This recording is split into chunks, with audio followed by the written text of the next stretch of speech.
Bienvenidos a la unidad 5, esta es la última unidad de la materia Organización y Sistemas. Iniciamos con la pregunta detonadora. ¿Qué denota para tu vida profesional el juego de palabras técnicas organizativas? En lo personal, este es uno de los temas que más me apasiona de la administración. Comenzamos. Organigramas. Bien, ¿qué son los organigramas? Los organigramas son las estructuras que constituyen la organización de una empresa. También son redes organizacionales que mueven y unen a las distintas áreas y definen las líneas de autoridad. Básicamente, los organigramas son el esqueleto de una empresa en cuanto a su estructura. La línea punteada y la línea directa. Nos hemos preguntado alguna vez por qué en algunos casos la línea es completamente marcada y en otros casos es una línea discontinua o punteada. Bueno, la línea punteada significa que existe una relación de autoridad entre las áreas de forma limitada, de servicio o de staff, pero no representa la realidad de una jerarquía directa. Digamos que es una persona, si es arriba de mí, es una persona de quien yo puedo recibir indicaciones y a quien yo, de algún modo, estoy obligado a dar un servicio, pero no necesariamente es mi jefe, sino únicamente existe esta relación de autoridad. La línea directa, por el contrario, establece una relación directa de jerarquía. En este caso es no negociable. Es tu jefe y no hay marcha atrás, no hay vuelta atrás. La descripción de los puestos se divide en análisis de puesto, o bueno, más bien, la metodología para poder llegar a la descripción de puestos es, primero hacemos un análisis de puestos. Como segundo paso, podemos lograr el llenado del perfil de puesto y una vez teniendo estos dos campos o estos dos elementos dentro de la administración, podemos lograr ahora sí la descripción de puesto. En esta diapositiva les coloco la metodología para abordar el análisis de puestos. Yo les sugiero que en especial esta diapositiva la conserven para la posteridad, porque esta es la metodología científicamente comprobada, si lo quieren llamar así, para poder llegar al procedimiento del análisis de puestos. La siguiente diapositiva tiene los pasos para llegar a la descripción de puestos. La primera es análisis y la segunda es descripción. ¿De acuerdo? La gráfica de distribución de actividades, también llamada o llamado diagrama de distribución del trabajo, tiene el objetivo de resumir las actividades de una posición o de un departamento. Básicamente responde a las siguientes preguntas. ¿Qué hace? ¿Quién lo hace? ¿Y en cuánto tiempo lo hace? ¿En cuánto tiempo lo realiza? Esos son los elementos de una gráfica de distribución de actividades. Y en la siguiente diapositiva les coloco aquí un machote sobre esa gráfica. ¿Qué les sugiero? Esto es conocimiento general. Cada empresa generalmente tiene sus propios métodos o formatos, sus propias formas de trabajar, y cuando llegamos como colaboradores nos toca adaptarnos a lo que ya está establecido y en determinado momento proponer mejoras, pero de entrada nos toca adaptarnos a lo que ya hay establecido. Por eso no quiero que tomen este machote como ley general, no, sino más bien como una orientación de lo que ustedes pueden encontrar en este tipo de formatos. Está puesto y se coloca aquí literal el nombre del puesto, el departamento, a qué departamento pertenece este puesto. En la columna de actividad se enlistan todas las actividades realizadas por ese puesto y en algunas empresas lo colocan como actividad, en otras empresas lo colocan como actividad y funciones. En la siguiente columna encontramos descripción breve de la actividad y no es otra cosa más que, por ejemplo, actividad, realización de pantalón, por ejemplo, o costura de pantalón, descripción breve de la actividad y describen literal tomar la tela, ponerla sobre la mesa, trazar el patrón, cortarlo y colocarlo dentro de la máquina para el terminado de la prenda de vestir, pantalón, no sé qué. Tiempo, eso es un ejemplo muy burdo, pero esa es la descripción de la actividad. Debe ser breve, clara, obviamente precisa. El porcentaje de tiempo en una jornada laboral.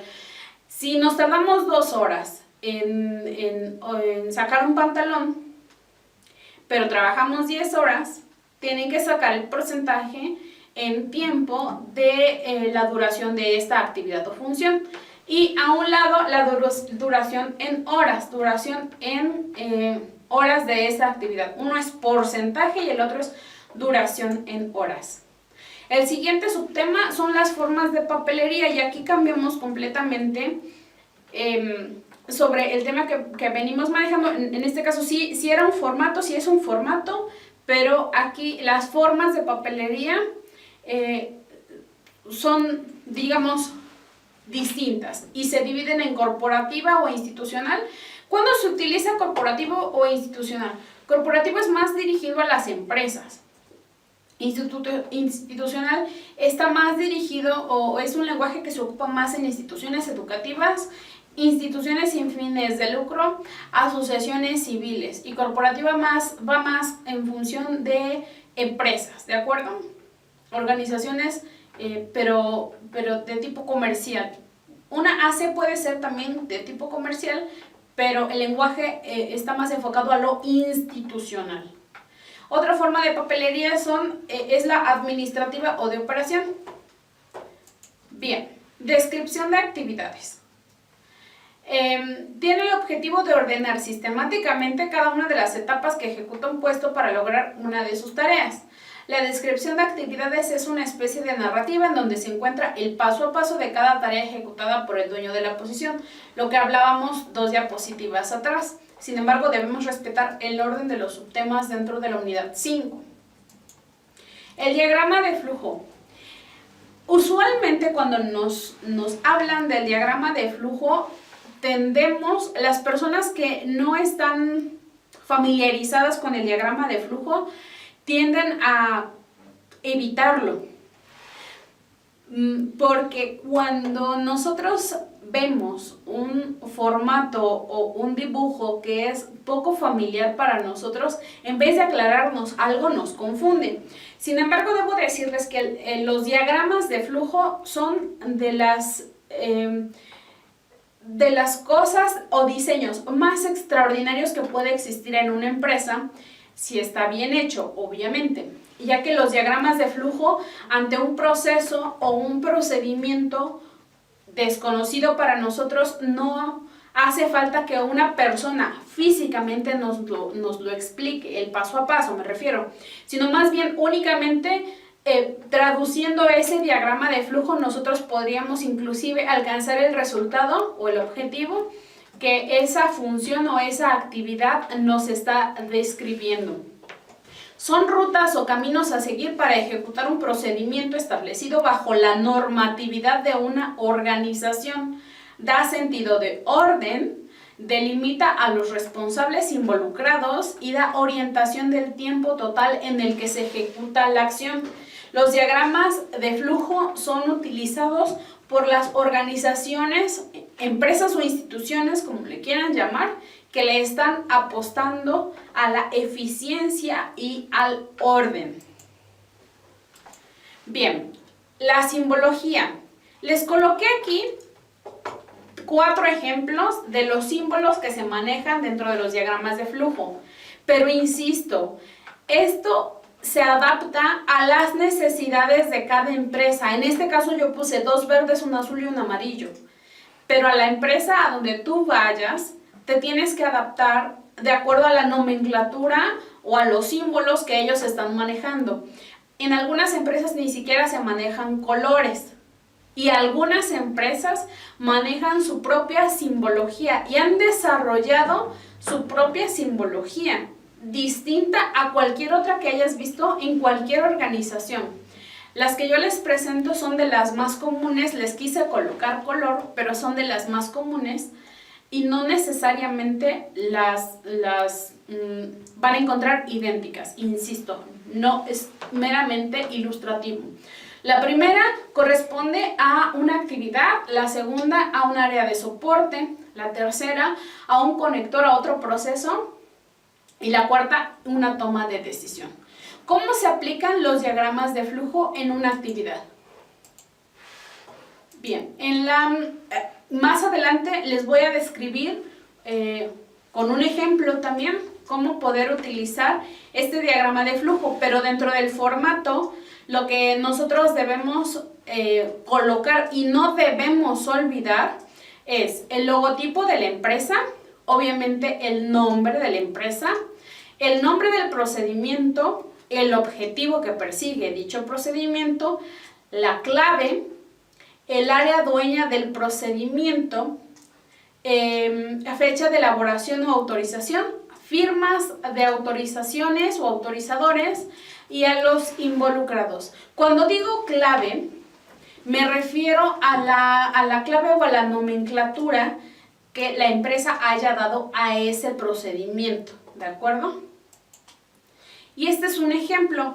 Recuerdan que al inicio de la materia yo les comentaba, no olviden las entradas y las salidas de todos los procesos dentro de los sistemas de información o los sistemas administrativos. Bueno, pues aquí básicamente se están uniendo los conceptos que ya vimos en las semanas anteriores, en donde las entradas son aquellas actividades que son ejecutadas por un solicitante o por un responsable.